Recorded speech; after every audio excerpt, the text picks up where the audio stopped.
Hi guys, Bert Kammerer here with SAB Heli Division, and today I have the Goblin Competition 630 to my right and the Goblin Competition 700 to my left. I just want to give you some quick tips about maintenance and things to look for after you assemble and you start flying your Goblin Competition. First of all, let's talk a little bit about the head. This is the Goblin 630, although the head for the Goblin 700 is practically the same, with the exception of the hub being a little bit wider. Inside the hub, as you put this together, you're going to find some O-rings made out of rubber. They go before the plastic dampers. Make sure you use a little bit of grease, synthetic grease on those O-rings. The reason being is with friction over time, the O-rings will wear prematurely if you don't grease them up. Other than that, check your dampening. As you can see, my dampening is a little bit on the loose side. If you're a Heart 3D pilot, you want to tighten up the dampening, just use more shims here on the head. If you want to do sport flying or you're a beginner, you can let the dampening a little bit looser. In fact, the looser the dampening, the better it'll fly with lower head speeds. Next up, main gear right here. Use a little bit of lube. I would say synthetic grease is the best way to go with this. I've received some comments of some people that have actually stripped the Goblin gears. Generally that happens because of excessive heat.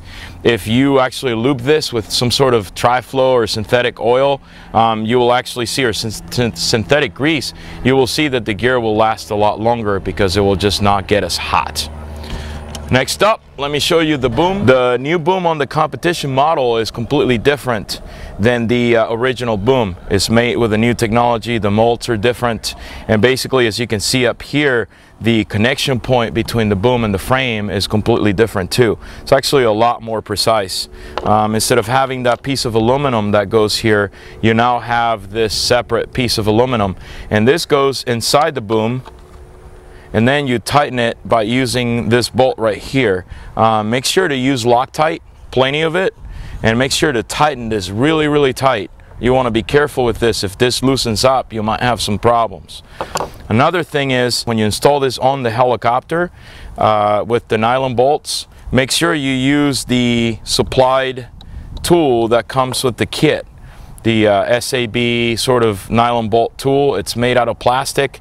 The reason why you want to use this is because this is strong enough to allow you to tighten the nylon bolt, but it's going to prevent you from stripping the bolt because you can't exert so much force with this tool right here.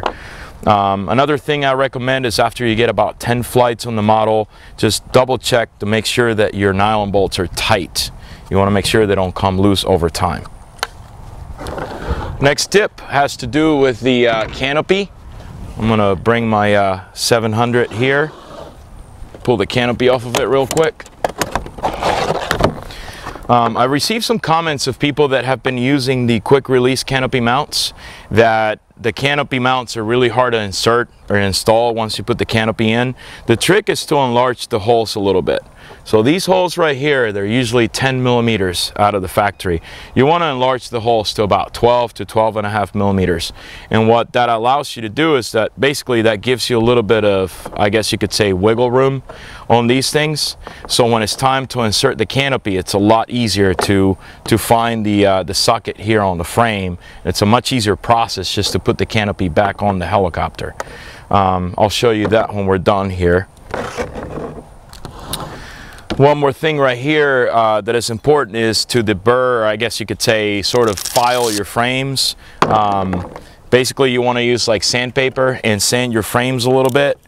That way the frames are not sharp and they're not cutting your wires. It is very important to make sure that everywhere you have sort of a wire going in between the frames, like say from the servos to your fiberless unit or receiver, or in this area where the wires go inside the frame down to your ESC, make sure that there's no sharp edges on the frame that could cut your wires and cause problems. Also, this area of the frames right here, where the Velcro straps go through, make sure also that you either sand the frames or do something to prevent the Velcro strap from breaking over time. As you can see, I prefer to use Velcro. I just take a very small piece of Velcro, sticky side Velcro, and I just basically install it here, and that just keeps the straps lasting a long time. They don't get cut by the frames themselves. I also put a piece of Velcro right here as the battery wires come in touch with this so they don't actually get cut by the frames themselves. Belt tension, as you can see, the belt tension here is really tight. If you're a Heart 3D pilot, you're doing really aggressive flying, make sure your primary belt is as tight as it can be. You really want it tight. Same with the tail belt. In the instructions, it basically tells you to look at the idler right here, and it says to make sure that the idler is protruding from the frame a little bit.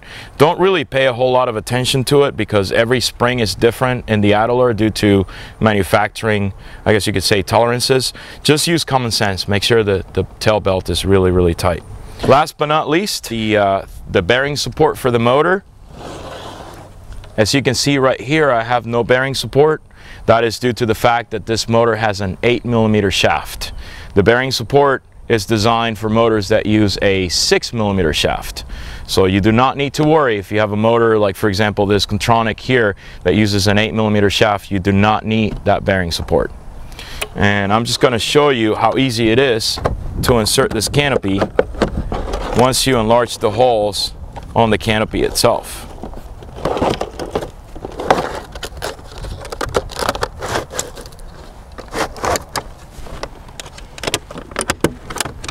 And as you can see, that's it. It's really easy to lock your quick release canopy mounts.